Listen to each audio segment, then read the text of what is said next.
하나님 말씀 함께 나누겠습니다. 구약성경 다니엘서 9장 1절에서 3절입니다.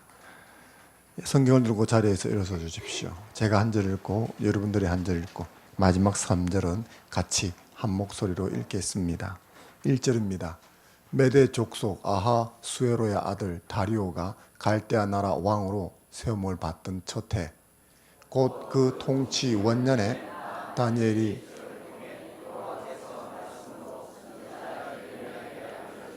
그 연수를 깨달았나니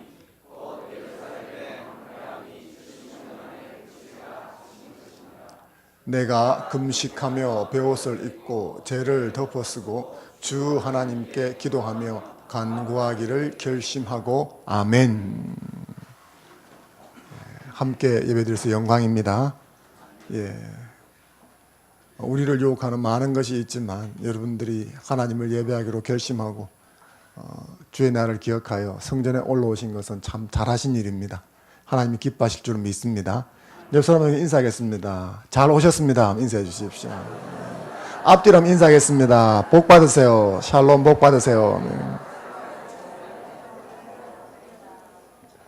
하나님께서 예배를 귀히 여기는 저와 여러분에게 복을 주실 줄로 믿습니다.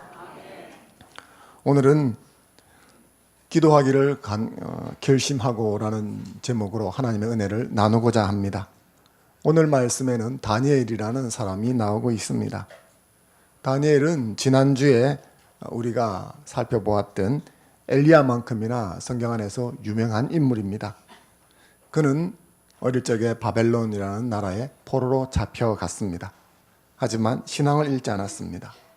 오히려 신앙 위에서 신분의 한계를 뛰어넘어 제국에서 탁월한 정치가의 삶을 살았습니다. 다니엘은 신자로서도 탁월한 모습을 보여주었습니다. 보통 다니엘하면 사자굴 속에서 살아놓은 사람으로 생각을 하죠. 다니엘서 6장을 보면 죽음의 위험 앞에서도 굴하지 않고 일사각오의 심정으로 신앙을 지켰던 사람으로 묘사되고 있습니다. 그래서 많은 신앙인들이 이런 다니엘을 흠모하고 그분의 삶을, 모습을 담고 싶어 합니다. 어떻게 하면 다니엘처럼 하나님 앞에서 또 세상 앞에서 멋진 인생을 살 수 있을까? 저는 여러분들이 하나님 앞에서 또 사람들 앞에서 다니엘처럼 멋진 삶을 사는 우리 모두가 되었으면 좋겠습니다. 저는 그래서 다니엘의 기도에 주목해 보고 싶습니다. 그런데 사자굴의 위협 앞에서도 기도했던 다니엘의 모습, 다니엘서 6장에 나와 있죠. 이 다니엘서 6장의 기도는 건너뛰려고 합니다. 이 기도가 중요하지 않아서 그런 것은 아닙니다. 이 기도는 참으로 중요하지요. 하지만 이런 기도는 아무 때나 누구나 할 수 있는 기도는 아닙니다. 사실 우리나라는 종교의 자유가 보장되어 있는 나라입니다. 그래서 기도한다고 사자굴에 쳐넣지는 않지요. 특별한 일이 없다면 대개 한국에서 크리스찬은 신앙 문제 때문에 이런 위기를 당할 일이 별로 없습니다. 평생 이런 기도를 한 번도 안 할 확률이 아주 높지요. 그리고 막상 이런 환경이 닥쳤을 때 또 누구나 다니엘처럼 이런 기도를 할 수 있는 것은 아닙니다. 다니엘이 했던 이런 기도는 사실 평소 기도로 내공을 많이 쌓아야 할 수 있는 그런 기도라 할 수가 있습니다. 그래서 저는 오늘 여러분들에게 다니엘서 6장에 나오는 기도는 건너뛰고 다니엘서 9장에 나오는 기도를 소개하려고 합니다. 이 기도는 평소 누구나 할 수 있는 기도입니다. 그리고 이런 기도를 많이 한 사람만이 위기의 상황에서 기도할 수 있는 것입니다. 그런 관점에서 오늘 말씀 속으로 우리가 들어가 보았으면 좋겠습니다. 1절 말씀 같이 한번 읽어보겠습니다. 시작. 메대 족속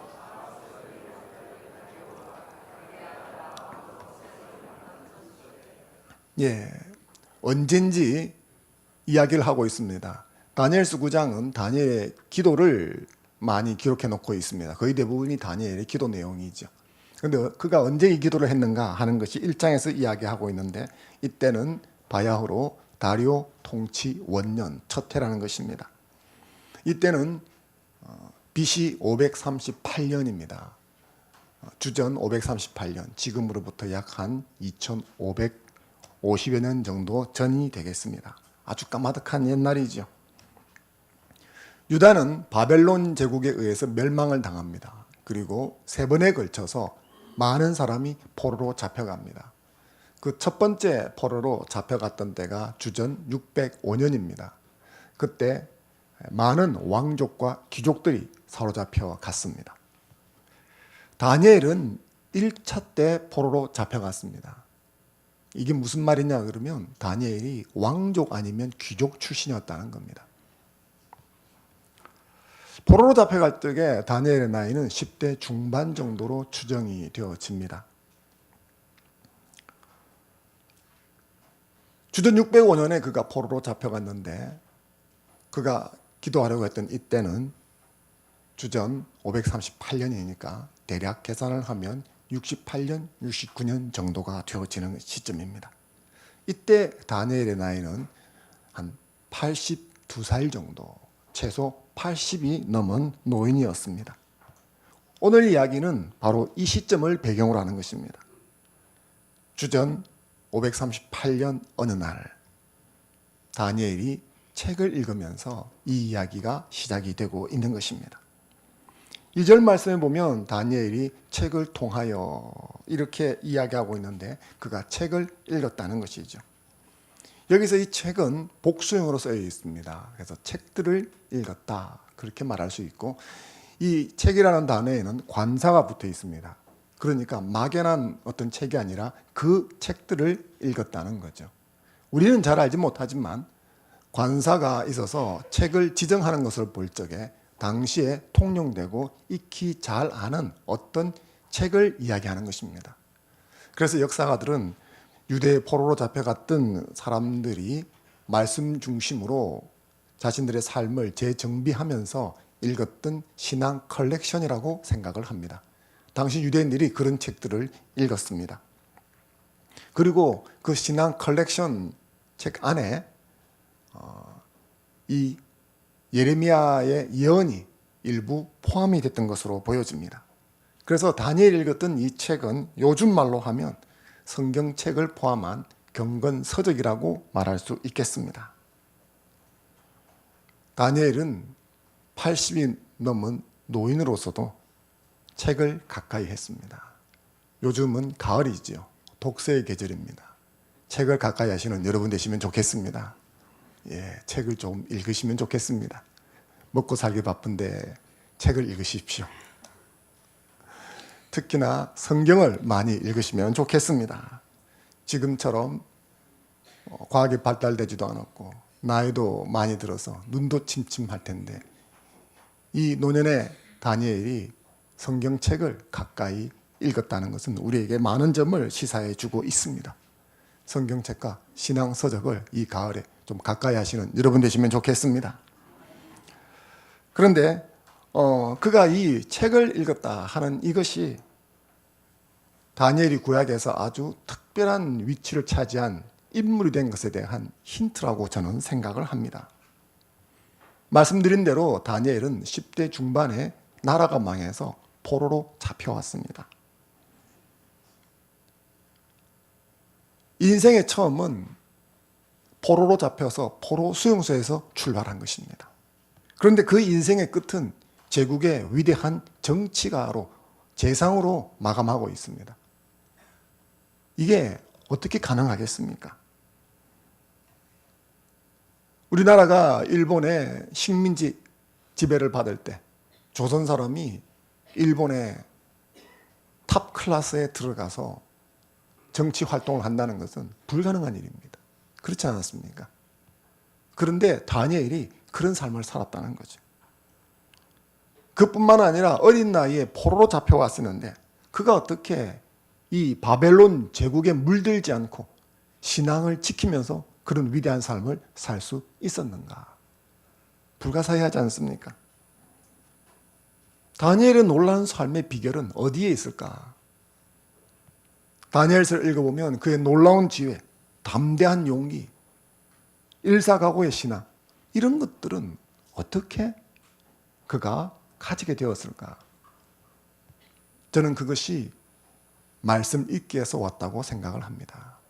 토라를 가까이 하고 토라를 읽으면서 그와 같은 능력을 가지게 되었다고 믿습니다. 왜냐하면 말씀은 그런 능력을 가지고 있기 때문이죠.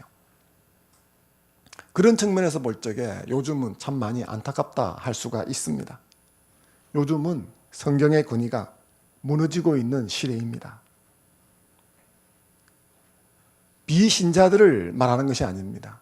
신자에게 있어서 그렇다는 것이죠. 성경 말씀을 경전이라고 말하지만 그것을 믿고 삶의 표준으로, 기준으로 삼지 않는 시대가 되었습니다. 말씀대로를 주장하면 고리타분하다, 독선적이다, 꼰대 같다, 그렇게 말하는 시대가 되었습니다.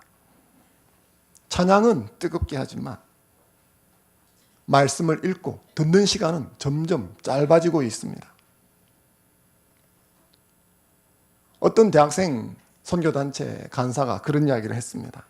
하나님을 뜨겁게 사랑한다고 하는 기독대학 선교단체들 속에서도 이런 현상이 뚜렷하게 일어난다는 거죠.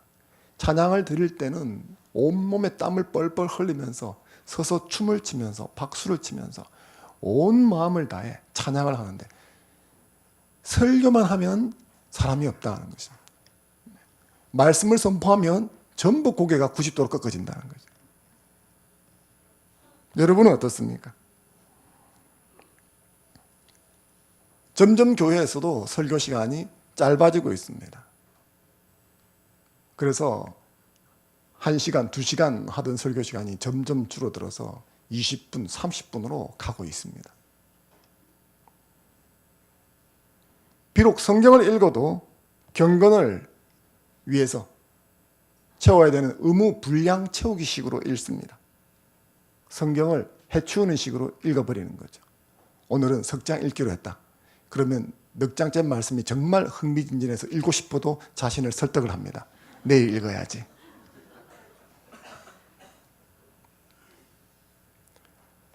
그리고 성경을 이렇게 읽어도 지극히 개인적인 관심사와 관계된 성경 말씀이나 구절만 가까이 하고 읽습니다. 내적 치유나 이성교제나 진로 선택 등 자신에게 도움이 된다 싶은 성경 말씀에만 관심이 있습니다. 반면에 그렇지 않은 것은 외면하는 것이죠. 성경 읽기에서 분량이 참 많은 부분이 역사서나 예언서입니다. 그런데 이런 것들은 어렵거나 힘들다는 이유로 성경을 잘 읽지도 않으려고 하고 성경을 읽고 공부하거나 연구하는 것은 기피를 해버립니다. 여러분은 성경을 가까이 하고 읽으십니까? 1년의 목표가 일독인 사람은 일독하기 어렵습니다. 그죠? 성경을 많이 읽는 여러분 되시면 좋겠습니다. 성경을 많이 읽으면 그 사람이 복을 받습니다. 아멘이 없으시네요. 성경을 많이 읽으면 그 사람이 복을 받습니다. 제 말이 아닙니다. 하나님 말씀입니다. 계시록 1장 3절 말씀 같이 한번 읽어보겠습니다. 계시록 1장 3절 시작.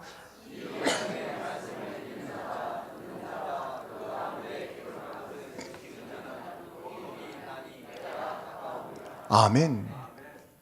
계시록에는 이 사람은 복을 받는다, 이 사람은 복되는 인생이다 라고 해주는 것이 7개가 있습니다. 근데 어떤 사람이 복을 받느냐 찾아보면 대충 이런 것입니다. 순교하는 사람, 박해를 받아도 신앙 절개를 지키는 사람, 고문받는데 배교하지 않는다는 거죠. 대개 이런 것입니다.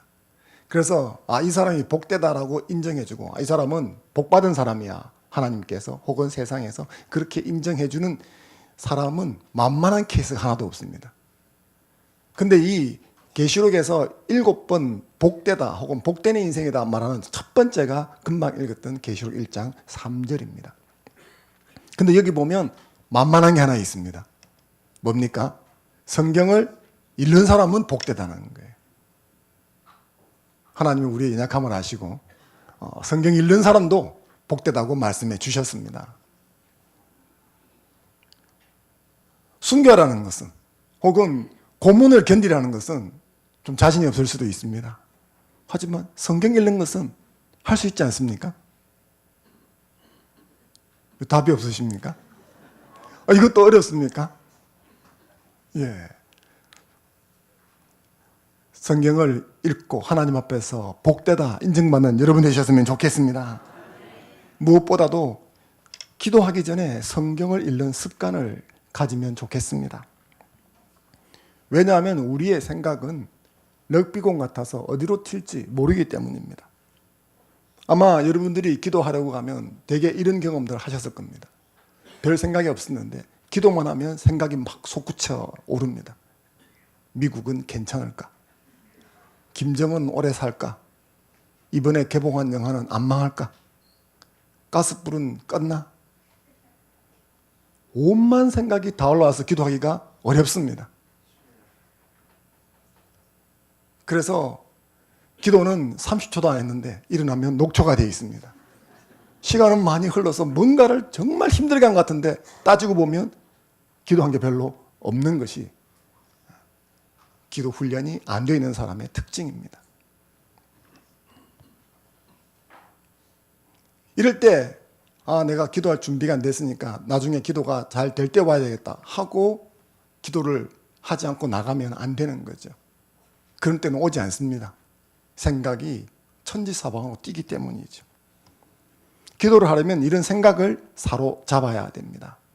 생각을 사로잡고 굴복시키고 하나님께 초점을 맞춰야 합니다. 근데 그렇게 할 수 있는 아주 좋은 방법이 성경을 읽는 것입니다. 기도하기 전에 생각을 사로잡아야 되는 것은 기도의 거장이라고 다르지 않습니다. 성경 역사에서 기도를 아주 많이 하고 그래서 기도의 대가라고 인정받는 분 중에 한 분이 조지 뮬러 목사님입니다. 근데 그분은 5만 번이나 기도 응답을 받았다고 하는데도 불구하고 그는 기도할 때마다 성경을 읽는다고 합니다. 먼저 자신의 생각을 다스리기 위해서 말이죠. 기도하기 전에 성경을 읽으면 생각이 정리가 되고 차분해집니다. 그렇게 되어질 적에 기도에 들어가는 거예요.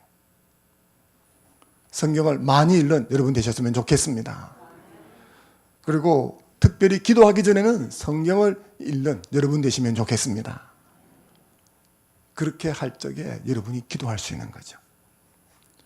저는 다니엘의 위대한 삶을 살았던 것은 이렇게 성경을 가까이 했기 때문이라고 믿습니다. 하지만 성경만 가까이 했다고 그런 것은 아닙니다.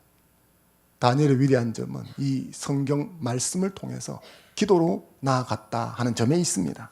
2절 말씀을 같이 한번 읽어보겠습니다. 2절 좀 길지만 같이 읽겠습니다. 시작. 곧 그 통치 원년에 나 다니엘이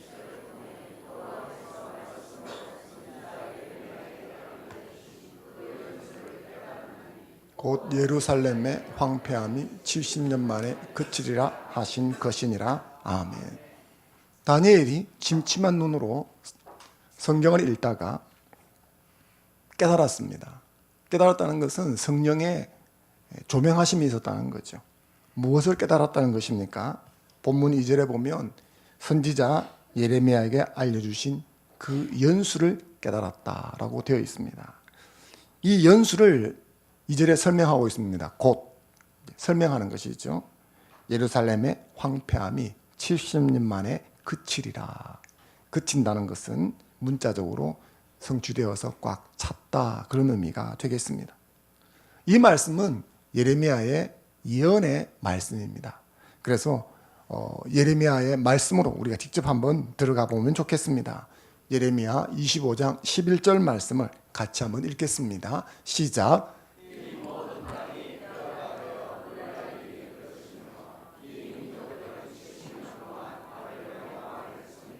아멘. 하나님은 예레미야 선지를 통해서 예루살렘과 유다가 멸망할 것을 예언하셨습니다. 그리고 포로로 잡혀갈 것을 예언하셨습니다. 몇 년 동안요? 70년 동안. 예레미야 29장 10절 말씀을 같이 한번 읽어보겠습니다. 시작. 여호와께서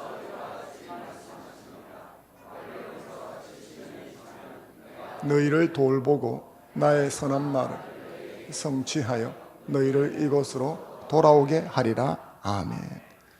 그 70년이 되어지면 어떻게 됩니까? 70년이 되어지면 내가 너희를 포로에서 해방시켜주고 그리고 예루살렘으로 다시 돌아오도록 만들어 주겠다.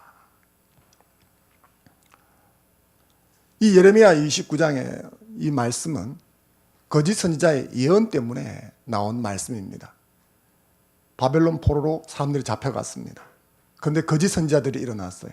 그리고 그들은 수삼년 내에 너희들이 다시 돌아오게 될 것이다. 바벨론은 멸망하고 하나님께서 너희를 다시 예루살렘으로 오게 할 것이니까 돌아올 준비를 하라. 아직 예루살렘에 남아있었던 사람들이 머나먼 타국 바벨론에 붙잡혀가서 포로 수용소에서 비참한 삶을 살고 있던 유다인들과 이스라엘 사람들에게 편지를 그렇게 보낸 거예요. 그리고 그 편지를 받은 사람들이 그렇게 선동을 하는 거죠. 우리는 곧 돌아갈 수 있을 거다.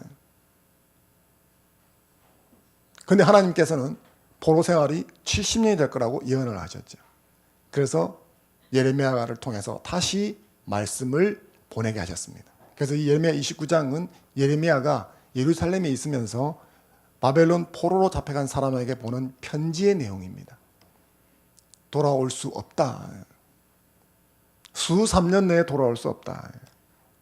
너희는 그곳에서 아주 긴 시간 동안 살게 될 것이다. 그래서 집을 지어라. 농사를 지어라. 그곳에서 살아갈 수 있는 모든 것을 다 해라. 그렇게 이 편지를 써 보낸 장면입니다. 그리고 70년 뒤에 돌아오게 될 것이다. 예레미야 29장 11절부터 14절 말씀 조금 길지만 같이 한 목소리로 읽어보겠습니다. 시작. 여호와의 말씀이니라.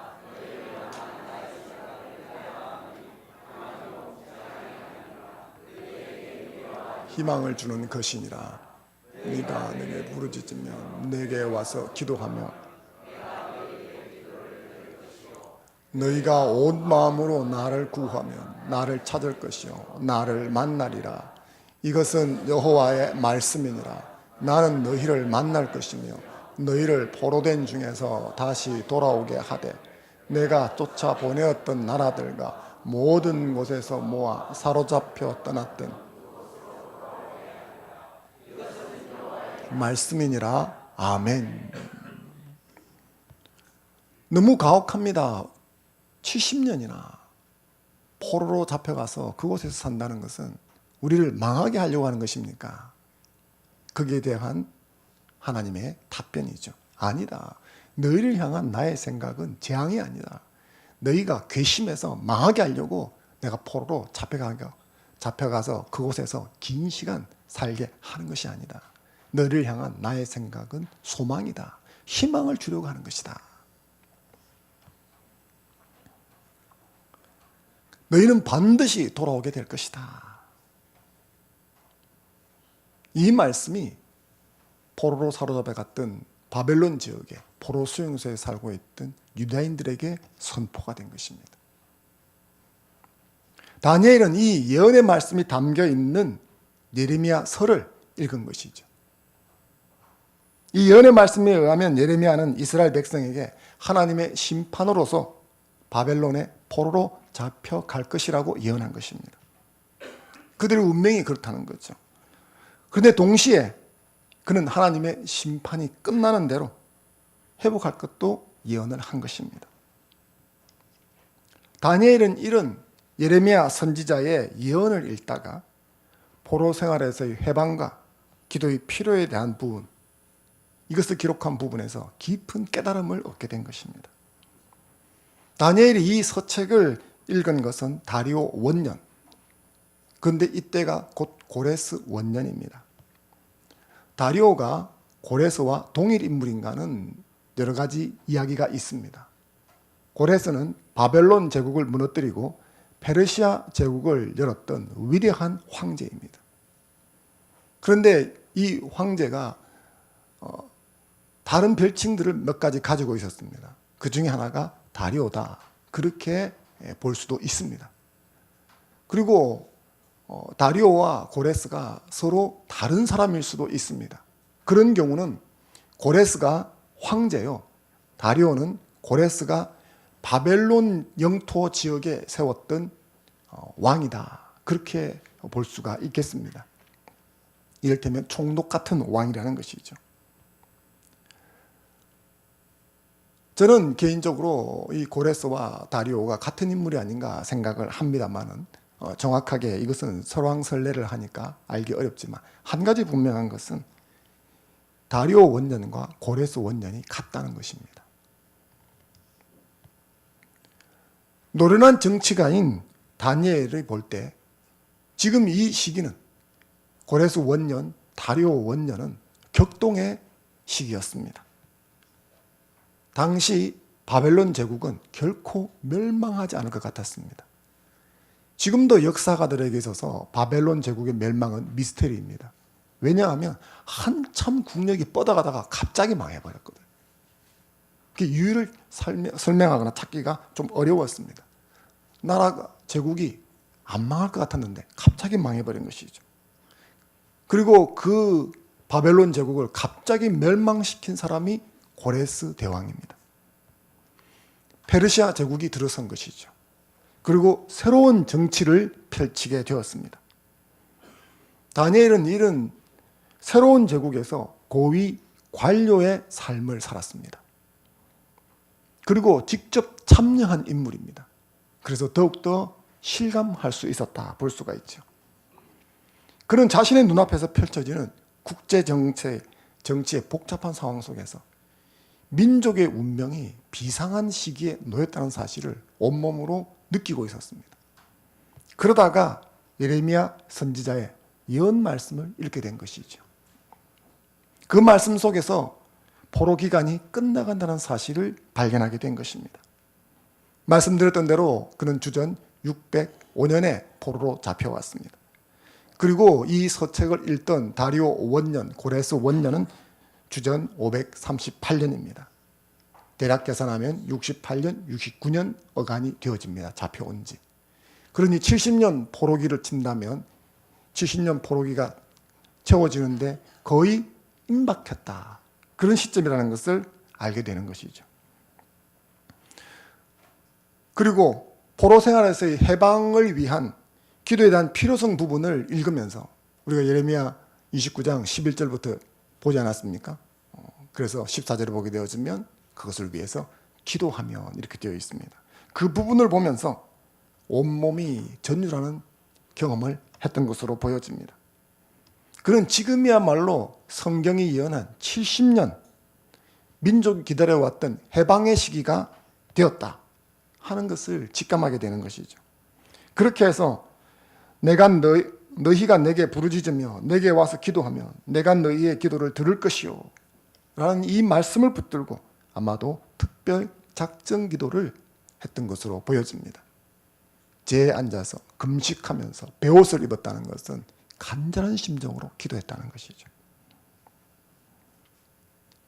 이것을 세칭 말하자면 말씀으로 기도하기다, 그렇게 말씀드릴 수가 있습니다. 하나님께서 약속하신 말씀을 붙들고 그 말씀이 삶의 현장에서 이루어지게 해달라고 기도하는 것입니다. 그리고 이런 기도가 능력 있는 기도요, 하나님이 눈여겨보시고 응답해 주시는 기도가 되는 것입니다. 에스라 1장 1절 말씀을 같이 한번 읽어보겠습니다. 시작. 바사왕 고레스 원년에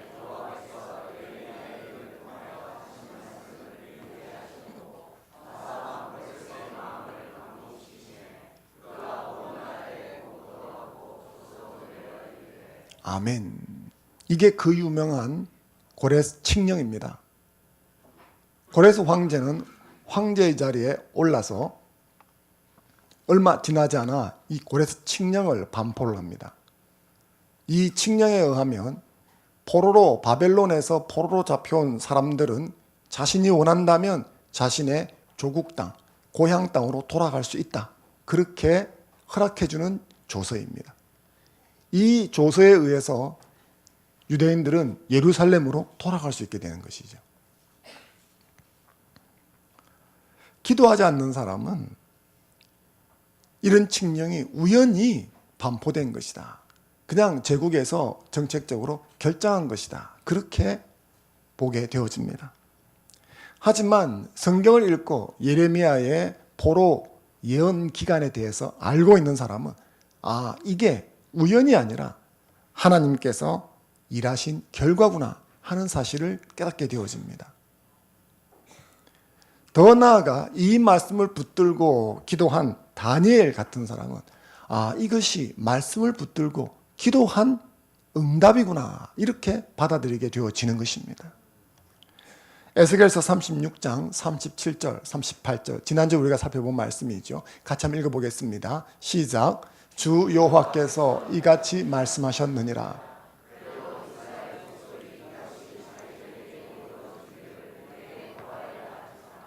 내가 그들의 수효를 양떼같이 많아지게 하되 예루살렘이 정한 절개 양무리 같이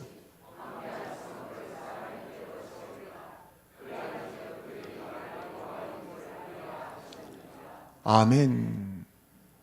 하나님께서 일을 하신다고 말씀하셨습니다. 그런데 너희는 내가 일할 때까지 가만히 있지 말고 내가 약속한 그 말을 붙들고 그것을 이루어 달라고 계속 기도하라고 하나님께서 명령하셨습니다. 이걸 정확하게 그대로 따른 분이 오늘 우리가 보는 다니엘인 것입니다. 그래서 오늘 이 다니엘이 기도하는 것은 이 말씀을 붙들고 그 말씀을 삶의 현장에 이루어 달라고 기도하는 것입니다. 이것이 말씀으로 기도하기입니다. 이것이 다니엘을 위대하게 만들어 주었던 것이 아닌가 생각이 되어집니다. 사랑하는 성도 여러분, 여러분들은 이렇게 말씀을 깨닫고 그 말씀이 내 삶의 현장에 이루어지게 해달라고 기도하신 경험이 있습니까? 또 그렇게 기도하십니까? 오늘이 며칠인지 아십니까? 며칠이죠? 11월 4일입니다. 무슨 날입니까? 일요일입니다. 주일입니다. 예. 오늘은 오픈도어 선교회와 순교자의 소리라고 하는 VOM이라는 단체에서 정한 핍박받는 기독교인을 위한 국제 기도의 날입니다. 세계 기독교인들은 이 단체들의 주창에 맞추어서 매년 11월 첫째 주일을 약 70개국 이상의 나라에서 핍박받는 그리스도인들을 위해서 기도하는 날로 정해서 10여 년째 이 기도 운동을 해오고 있습니다. 여러분들이 여기서 무슨 기도를 하는지 어떻게 기도하는지 알고 싶고 동참하고 싶으시다면 오픈도어 선교회 홈페이지나 혹은 순교자의 소리 VOM 홈페이지 들어가시면 여기에서 어떻게 기도를 원하는지 여러분이 아실 수가 있습니다. 이들은 히브리서 13장 3절 말씀을 붙들고 기도를 합니다. 히브리서 13장 3절 말씀에 보면 거기에 학대받는 자를 생각하라 하는 말씀이 있습니다. 비록 나는 학대를 받고 있지 않다 할지라도 신앙의 종교 때문에 신앙을 가지고 살아가는 것이 큰 문제가 되지 않는다 할지라도 지구 어떤 곳에서는 신앙 문제 때문에 몹시 고통받는 사람들이 있습니다. 오히려 신앙 문제에 고통을 안 받는 사람보다는 이 기독교 신앙을 지키기 위해서 고통받는 사람이 엄청나게 더 많습니다. 멀리 갈 것도 없이 38선을 넘어 북한만 가도 그렇습니다. 그래서 이 말씀을 붙들고 기도하는 것이죠.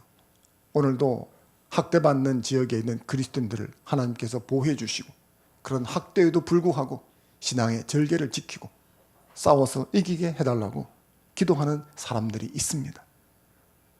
여러분들도 이런 기도에 동참하셨으면 좋겠습니다. 말씀으로 기도하기는 이런 단체만 하는 것은 아닙니다. 개인도 말씀으로 기도할 수 있습니다. 조지 뮬러 목사님은 익히 아는 대로 기도의 대가라고 할 수 있습니다. 그분은 5만 번 기도 응답을 받은 사람이라고 알려져 있죠. 그분의 별명은 고아들의 아버지입니다. 그런 어느 날 시편 68편 5절 말씀을 읽다가 하나님이 고아들의 아버지라는 말씀에 깊은 감동과 깨달음을 얻게 되어집니다. 하나님께서 고아들의 아버지이시다. 어떤 말씀이 깊이 깨달아진다는 것은 단순히 지적 습득만을 말하는 것은 아닙니다. 이 말씀이 깊이 깨달아지는, 그리고 성령께서 이 말씀을 나를 깨닫게 해주신다는 것은 이 말씀을 통해서 내가 처한 삶의 정황을 보게 해준다는 것입니다. 당시 영국은 산업혁명으로 인해서 실업자가 차고 넘치던 시대였었습니다. 기계화가 되면서 단순 노동직에 있던 많은 사람이 실업자가 되어서 거리로 쏟아져 나오게 됩니다. 당연히 고아가 많아졌죠. 뮬러 목사님이 심우하던 브리스톨, 이때 당시 뮬러 목사님은 갓 교회를 개척했던 시기였습니다. 그런데 그곳에 콜레라가 덮쳤습니다. 많은 사람이 죽었습니다. 가뜩이나 고아가 많은데 갑자기 엄청난 숫자의 고아가 더 불어났습니다. 뮬러 목사님은 시편 68편 5절 말씀을 읽으면서 산업혁명 당시 버려진 고아들을 받아서 먹이고 입히고 교육시켜 사회로 내보내는 일, 이게 하나님이 하시는 일이며 그 하나님께서 자기를 통해서 그 일을 하기 원하신다고 깨달았습니다. 그리고 고아원 사역을 시작했는데 격렬한 반대를 받았습니다. 교회의 성도들이 결사적으로 말렸습니다.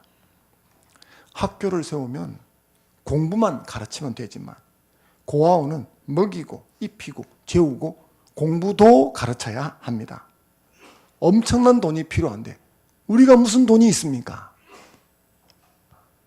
그렇게 몰아세웠습니다.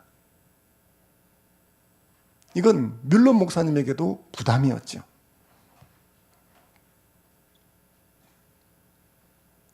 자신의 주제를 모르고 그냥 너무 무턱대고 그런 것이 아닌가 싶었을 때 뮬러 목사님이 붙들고 기도한 말씀이 시편 81편 10절 말씀입니다. 이 말씀에 보게 되어지면 나는 하나님이다. 그래서 너가 입을 크게 열면 내가 채워줄 것이다 라고 되어져 있습니다. 이 말씀을 읽으면서 용기를 얻었습니다. 그리고 이렇게 기도했다고 합니다. 하나님 아버지, 제가 고아원을 하고 싶어 하는 것은 우연한 일이 아니라 고아들의 아버지이신 하나님께서 친히 제 마음 가운데 불러 일으켜 주신 소원임을 믿습니다. 그러니 이 소원을 이루어야 할 장본인은 제가 아니라 고아들의 아버지이신 하나님이셔야 하지 않겠습니까? 제가 고아원을 시작하려면 아무래도 1,000파운드가 필요합니다. 그런데 지금 저는 빈손입니다. 내 입을 넓게 열라 내가 채우리라고 하신 하나님께서 제 뜻을 받아주신다면 반드시 필요한 것을 다 채워주시리라 믿습니다. 그렇게 하고 그는 5명의 고아를 데리고 고아원 사역을 시작하게 되었습니다.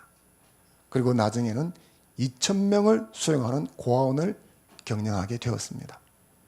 63년 동안 고아들을 돌보았는데 당시 돈으로 750만 달러를 사용했습니다. 그리고 15만 명의 고아들에게 하나님의 사랑을 나누어 주었습니다.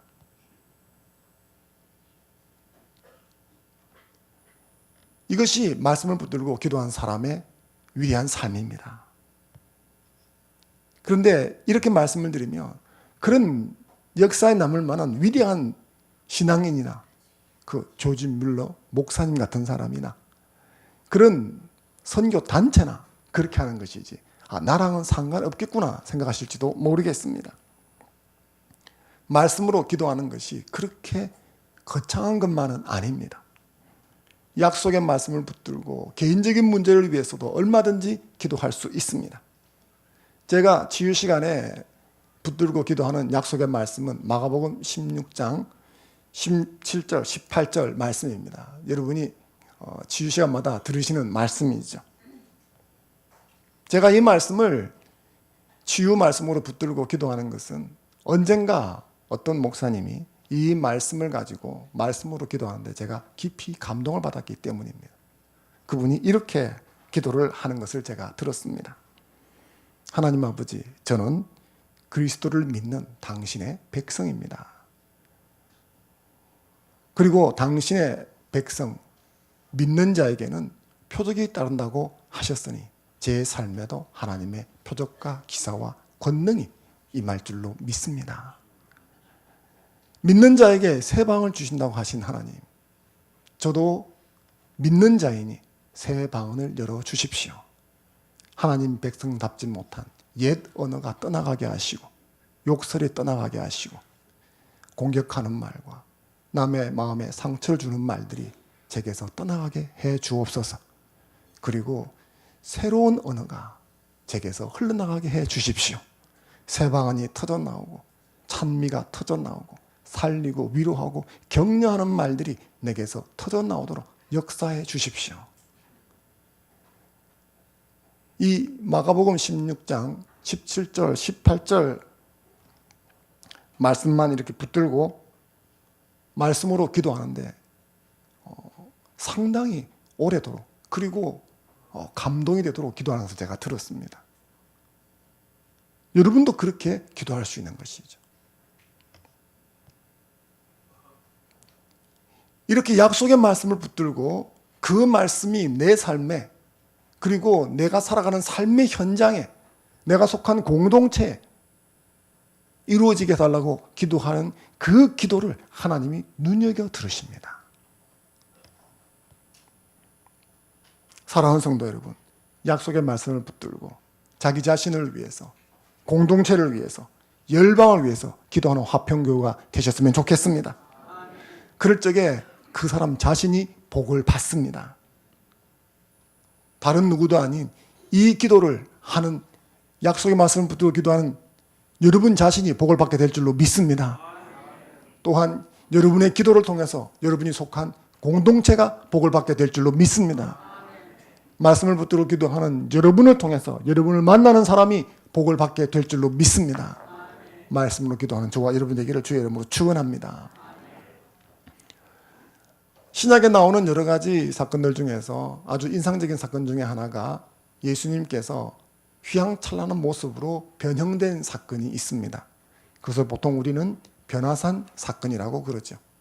예수님이 한날 제자들 중에서 베드로와 요한과 야고보를 데리고 야트막한 한 산에 올라가시게 되었습니다. 그리고 거기에서 예수님은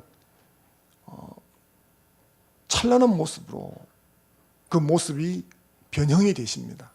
그리고 그 빗무리가 어우러져 있는 그 상황 속에서 모세와 엘리야가 나타나고 예수님은 모세와 엘리야와 대화를 합니다.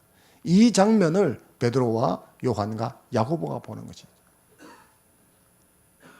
지금으로 말하면 아마 3D 영상 같은 4D 영상인가요? 그냥 막 확 튀어나와 있는 그런 것을 보니까 얼마나 놀랐겠습니까? 이 황홀한 체험, 신비한 체험 앞에 베드로는 너무 놀라고 너무 감격이 되어서 그렇게 이야기를 합니다. 초막 셋을 짓고 여기서 살면 좋겠습니다. 자, 예수님은 이것을 거절하셨습니다. 왜 거절하셨을까요? 모르십니까? 예, 언젠가 저희 교회 넌센스 퀴즈에 이게 나왔었습니다. 베드로가 초막 셋을 짓자니까 예수님이 인상을 찡그리시고 거절하셨다. 왜냐? 베드로는 어부고 예수님은 목수인데 초막을 지으려면 예수님이 지어야 하기 때문에 그래서 거절하셨다 하는 넌센스 퀴즈가 있는데 그래서 그런 것은 아니죠. 베드로는 이 산 위에서 자신이 경험했던 이 신비한 체험이 너무너무 좋았던 거예요. 그래서 여기에 머물면서 그런 체험들을 계속 했으면 좋겠다는 마음이 있었던 거예요. 그는 예수님이 변형되시고 뭔가 신비로운 현상이 나타난 것에 초점을 맞춘 것입니다. 관심이 온통 거기에 가 있었던 거예요. 그런데 예수님의 관심은 거기에 없었어요. 베드로가 이런 놀라운 경험을 하고 있을 때 산 아래는 난리가 났었습니다. 간질 환자가 찾아와서 고쳐달라고 했는데 고쳐주지를 못한 거예요. 남아있는 제자들이 말이면. 그래서 예수님이 가짜니 진짜니 지금까지 쇼를 했니 안 했니 이래가지고 산 아래는 뒤집어졌었습니다. 산 위에 있자고 말하는 이 베드로에게 예수님께서 단칼에 말씀하셨죠. 아니다. 우리는 산 아래로 가야 한다. 예수님의 관심은 어디에 있었습니까? 그 난리가 나 있는 산 아래. 거기에 예수님이 관심을 가지신 것입니다. 우리가 신앙생활을 하다가 보면 신앙생활 속에서 하나님의 은혜로 이런저런 체험들을 할 수가 있습니다.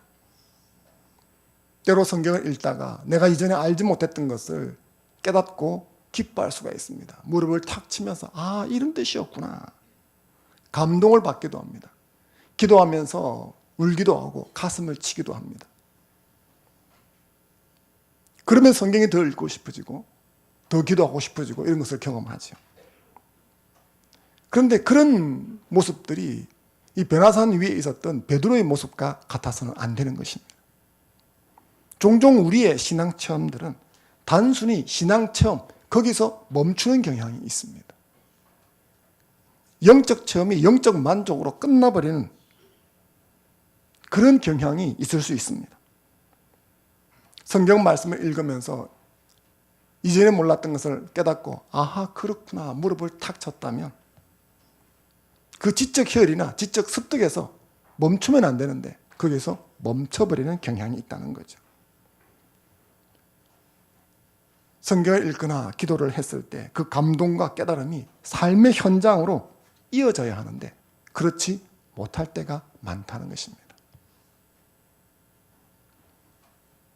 우리는 종종 어떤 사람이 성경을 읽고 깨달았다고 말하는 것을 들으면 믿음이 좋다고 말하지만 삶의 현장으로 이어지지 않으면 믿음이 좋다고 평가할 수가 없는 거예요. 변화산의 놀라운 체험 앞에서 여기가 좋사오니 초막셋을 짓고 여기 있읍시다 라고 하는 모습이 저와 여러분에게 나타나서는 안 되겠습니다. 다니엘을 보십시오. 다니엘은 예언의 말씀을 읽다가 온몸에 전율이 오는 감동을 느꼈습니다. 하지만 거기서 멈추지 않았습니다. 자신의 삶의 현장을 바라보고 그 말씀을 붙들고 기도하면서 그 말씀이 자신의 삶의 현장에 이루어지기 위해 자신의 삶을 던지고 있는 것을 보죠. 우리 역시도 마찬가지입니다. 깨달아진 말씀이 내 삶의 현장과 연결이 되어지고 실제로 적용되어지는 데까지 나아가야 하는 것입니다. 신자는 산 위에서 황홀한 경험 속에서 제멋에 겨워 사는 인생이 아닙니다. 신자의 삶은 치열한 영적 전쟁이 펼쳐지는 산 아래에 있는 것입니다. 그리고 그 삶의 현장으로 이어지는 첫 시작은 깨닫게 해주신 말씀을 붙들고 지속적으로 기도하는 것입니다. 하나님이 그 일을 이루실 때까지 그 약속의 말씀을 붙들고 끈질기게 기도하는 사람이 필요합니다. 하나님께서 나에게 그런 감동을 주시고 그런 깨달음을 주신 이유는 그렇게 기도하라고 주셨다고 믿습니다. 이사야 62장 6절 7절 말씀을 같이 한번 읽어보겠습니다. 시작.